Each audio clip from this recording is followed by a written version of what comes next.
Putusan nomor 2 garis miring PHBU titik pres garis datar 22 Romawi garis miring 2024 demi keadilan berdasarkan ketuhanan yang Maha Esa, Mahkamah Konstitusi Republik Indonesia yang mengadili perkara konstitusi pada tingkat pertama dan terakhir menjatuhkan putusan dalam perkara perselisihan hasil pemilihan umum presiden dan wakil presiden tahun 2024 diajukan oleh 1 nama Haji Ganjar Pranowo SH MIP, 2 nama Profesor Dr. HM Mahfud MD SH SU MIP.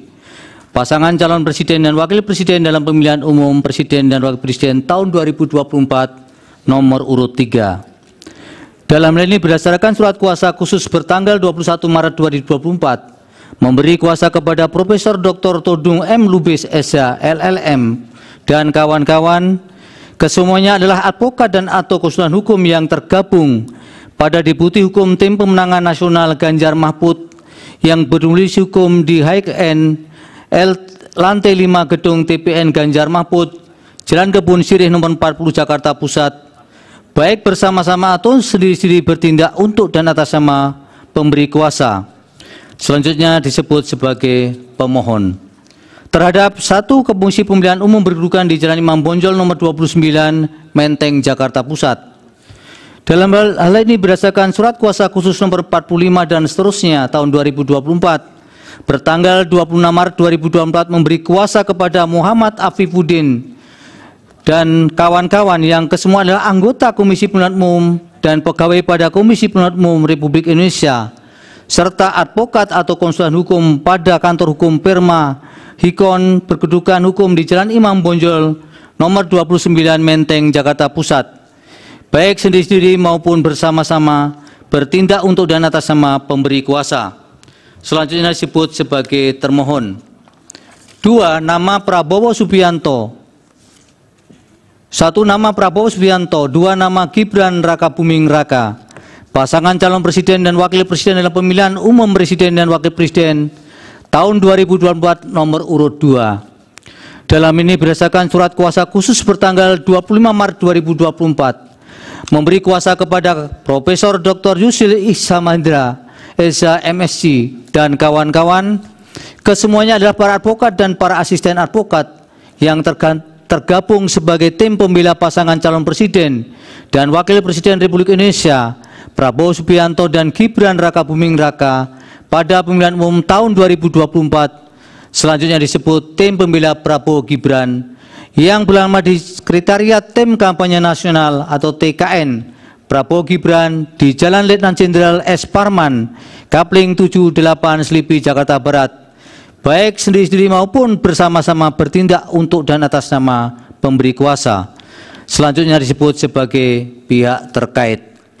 Membaca permohonan pemohon, mendengar keterangan pemohon, membaca dan mendengar jawaban termohon, membaca dan mendengar keterangan pihak terkait, membaca dan mendengar keterangan Badan Pengawas Pemilihan Umum atau Bawaslu, membaca dan mendengar keterangan ahli pemohon, termohon pihak terkait Bawaslu, mendengar keterangan saksi pemohon, termohon pihak terkait Bawaslu, maksudnya dan Bawaslu, membaca dan mendengar keterangan Menteri Koordinator Bidang Perekonomian Republik Indonesia, Menteri Koordinator Bidang Pembangunan Manusia dan Kebudayaan Republik Indonesia, Menteri Keuangan Republik Indonesia dan Menteri Sosial Republik Indonesia, membaca dan mendengar keterangan Dewan Kehormatan Penyelenggara Pemilu atau DKPP, membaca kesimpulan pemohon, termohon pihak terkait dan Bawaslu, membaca keterangan amicus curiae dari petisi Brawijaya atau Barisan Kebenaran untuk Demokrasi, Tim Pembela Demokrasi Indonesia TPDI, dan Pergerakan Advokat Nusantara Perkat Nusantara,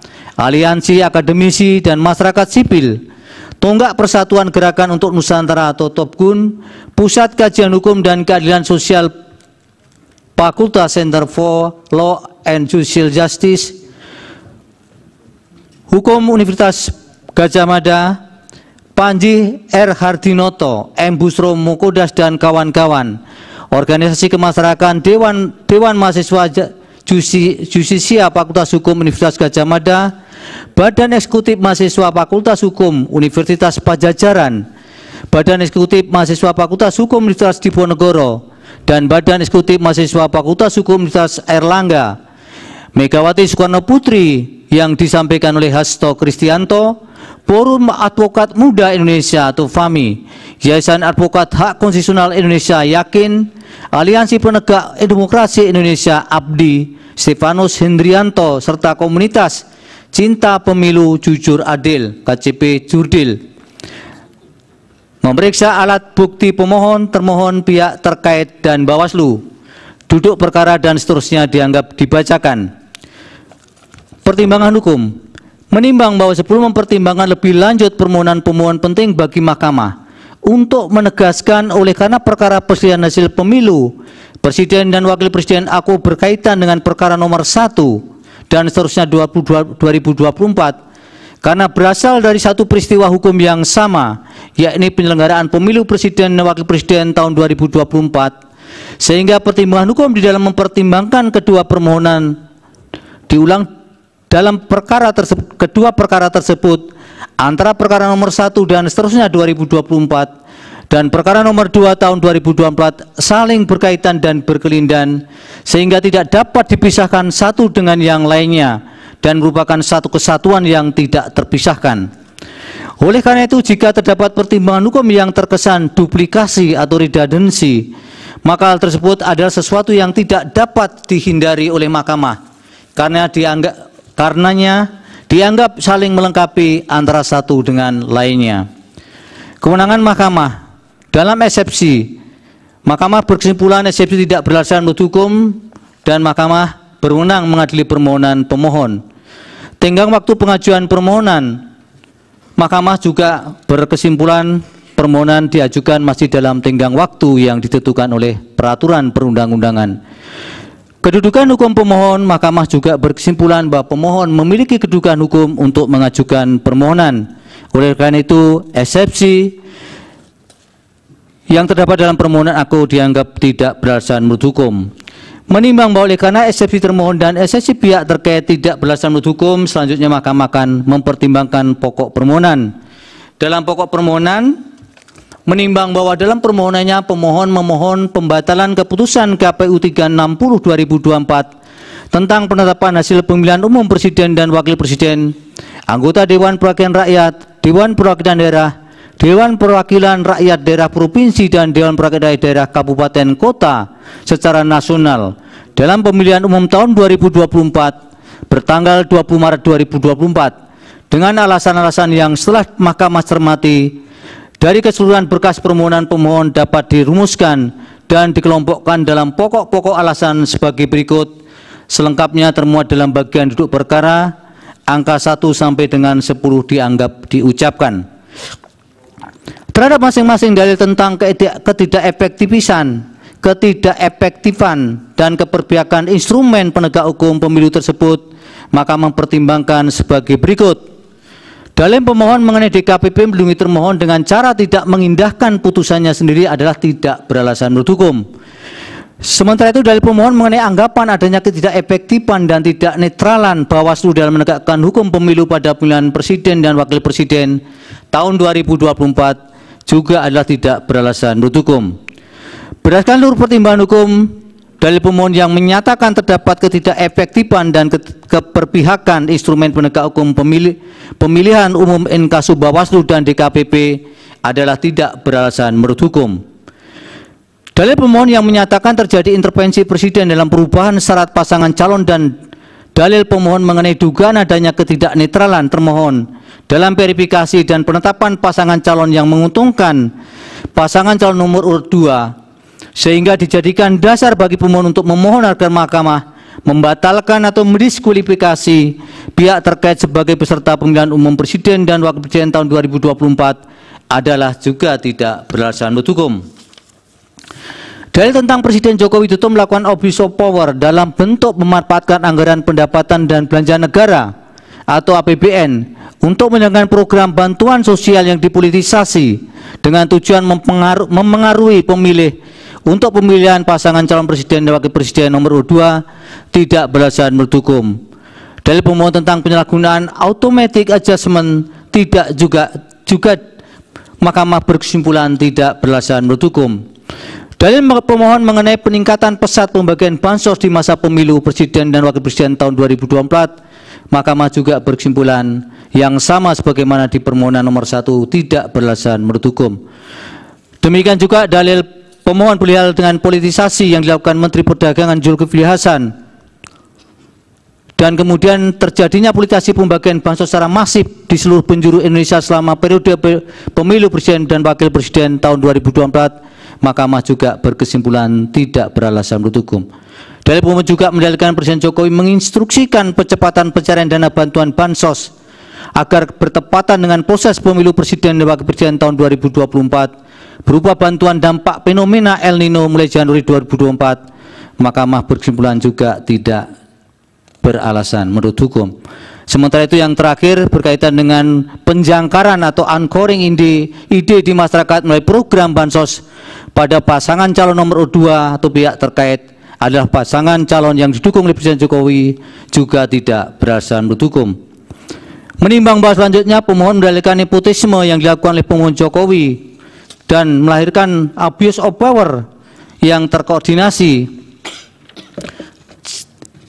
melalui Kementerian Negara dan pemerintah daerah, aparat keamanan dan kepolisian negara Republik Indonesia dan Tentara Nasional Indonesia, aparatur desa serta organisasi atau asosiasi tingkat nasional dan daerah terhadap dalil pemohon aku sebelum Mahkamah mempertimbangkan lebih lanjut masing-masing uraian peristiwa atau kejadian yang dijadikan dasar argumentasi oleh pemohon. Mahkamah berpendapat dalil-dalil pemohon aku adalah tidak beralasan menurut hukum. Berkenaan dengan dalil terkait abuse of power baik di tingkat pemerintah pusat, pemerintah daerah dan pemerintah desa yang melibatkan pejabat dan ASN di Kementerian Negara, Kementerian dan pemerintah pusat, pemerintah daerah, aparat keamanan dan Polri dan TNI, aparatur desa serta organisasi atau asosiasi tingkat nasional dan daerah dalam bentuk memberikan dukungan dan keperpihakan dengan tujuan memenangkan pasangan calon nomor 2, Mahkamah tidak memiliki keyakinan adanya pelanggaran pemilu dalam kegiatan dimaksud serta korelasinya dengan perolehan suara salah satu pasangan calon, sehingga Mahkamah tidak mempertimbangkan lebih lanjut. Berdasarkan pertimbangan hukum di atas, Mahkamah berpendapat dalil-dalil pemohon aku adalah tidak beralasan menurut hukum.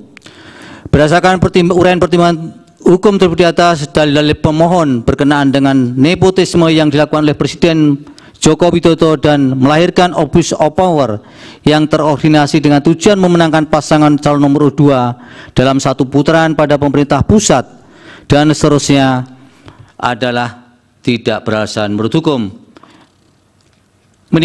Menimbang bahas selanjutnya berkaitan dengan pelanggaran prosedur pemilihan umum. Dalil mengenai siaran pers aku berkaitan dengan siaran pers yang disampaikan oleh Bawaslu.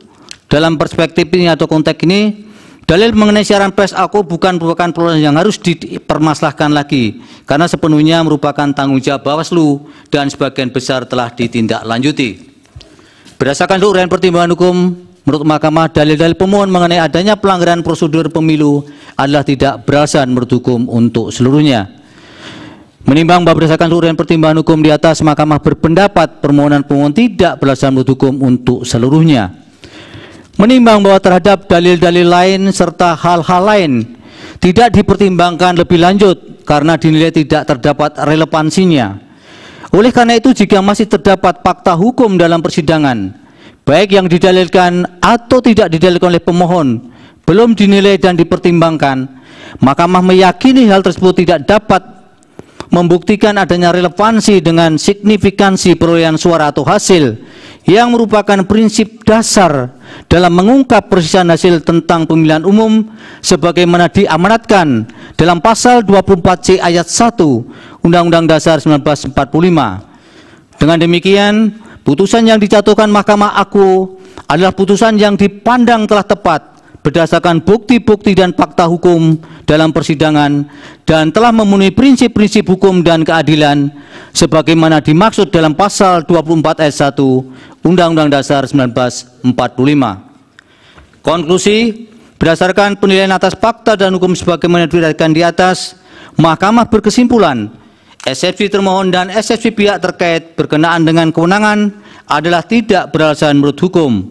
Mahkamah berwenang mengadili permohonan aku permohonan diajukan masih dalam tenggang waktu yang ditentukan oleh peraturan perundang-undangan, pemohon memiliki kedudukan hukum untuk mengajukan permohonan aku, eksepsi termohon dan eksepsi pihak terkait berkenaan dengan pokok permohonan adalah tidak beralasan menurut hukum. Permohonan pemohon tidak beralasan menurut hukum untuk seluruhnya.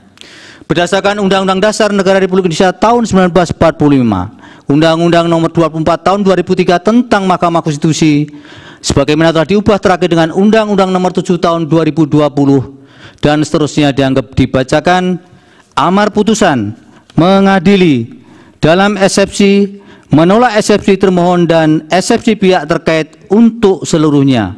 Dalam pokok permohonan, menolak permohonan pemohon untuk seluruhnya.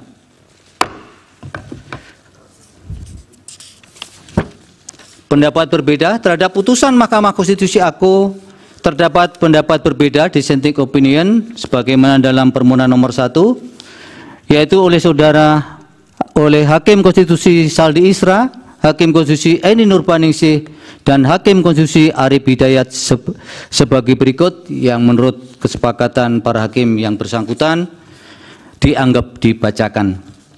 Demikianlah diputus dalam rapat permusyawaratan hakim oleh 8 hakim konstitusi, yaitu Soeharto selaku ketua merangkap anggota, Saldi Isra, Arif Hidayat, Eni Nurbaningsih, Daniel Yusmik Pepoe, M. Guntur Hamzah, Ridwan Mansur, dan Arsul Sani, masing-masing sebagai anggota, pada hari Rabu tanggal 17 bulan April tahun 2024 yang diucapkan dalam sidang pleno Mahkamah Konstitusi terbuka untuk umum pada hari Senin tanggal 22 bulan April tahun 2024 selesai diucapkan pukul 15:11 waktu Indonesia Barat oleh 8 hakim tersebut dengan dibantu Eri Satria Pamungkas, Anak Agung Dian Onita, Radian Primanugraha, Sepri Porkonata Tarigan, Hani Adani, Ria Indriani, Wilma Silalahi, Nur Lydia Stefani Hikmah, Siska Yosepin Sirait, Penny Tripurnamasari, Akmari Narasika, dan Mukhtar Hati Saputra.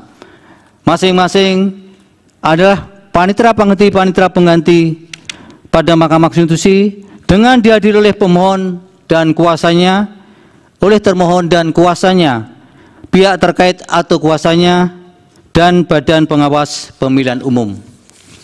Demikian putusan yang diucapkan oleh Mahkamah pada hari ini untuk perkara nomor 1 dan nomor 2. Untuk salinan putusan akan dikirim oleh Mahkamah setelah putusan ini diucapkan atau selambat-lambatnya 2 hari kerja setelah putusan ini diucapkan. Demikian, terima kasih kepada semua pihak atas perhatiannya. Dengan demikian, sidang selesai dan ditutup.